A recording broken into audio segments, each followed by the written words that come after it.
awful lot of traffic. The Social Network is based on the true story of how Mark Zuckerberg created Facebook. It's a great film for any aspiring entrepreneur to watch, but I've gone a step further and extracted 3 important and slightly controversial business lessons that you can apply yourself in your own ventures. And I'm only 10 years late.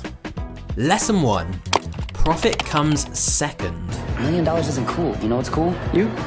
I think this is a really interesting lesson because a business's purpose is fundamentally to make money.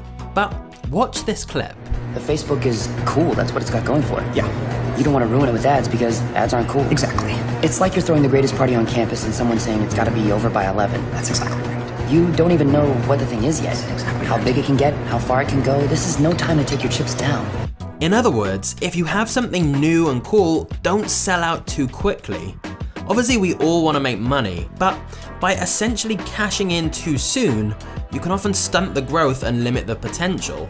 If Facebook had plastered the platform in ads just as it started getting momentum, it would have made a bit of money, but it's unlikely it would have been such a hit and become as popular and valuable as it is today. If you've got a great product, the profits will follow. Another example I see all the time is with people trying to grow their brand on social media. Right from day one, they're trying to sell their stuff and look for those quick wins, rather than building something awesome and knowing that's going to open much better doors later down the road. So if you're in a position where you can, I think it's always going to be wise to think more long term if you want to get the biggest payout of all. Lesson 2. It's not about who has the idea, it's about who executes it. At the heart of the film is the conflict of who actually came up with the idea of Facebook. But clearly what matters most is who turns the idea into a reality. The execution is obviously what counts, and it was Zuckerberg who had the vision and discipline to do that. The truth is, some of the most successful modern businesses are based on incredibly simple ideas. Amazon, Uber, Airbnb. Anyone could have had those ideas. Other people probably did have those ideas. The question is, are you going to be the person who actually acts on it and does something with it?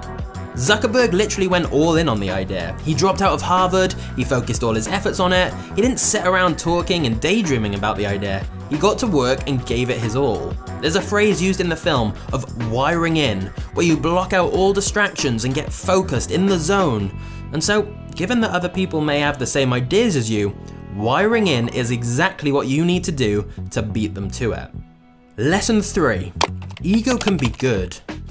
Who comes to mind when you think of successful people in business? I guarantee most of them have pretty big egos. And I'm obviously not saying you need to be arrogant, but having massive internal self-confidence and self-belief is actually really important, because if you don't believe in yourself, how can you get others to believe in you and your products? If you've got a big, crazy idea, there are going to be countless people telling you you're not cut out for it, it'll never work, and so on. Zuckerberg's ability to brush them off and back himself all the way is undoubtedly part of the reason he was so successful. And that doesn't mean you should delude yourself. It means you should work to actually become one of the best in your field, so you can show up every day knowing you're one of the best. Whether you think you can or whether you think you can't, you're probably right.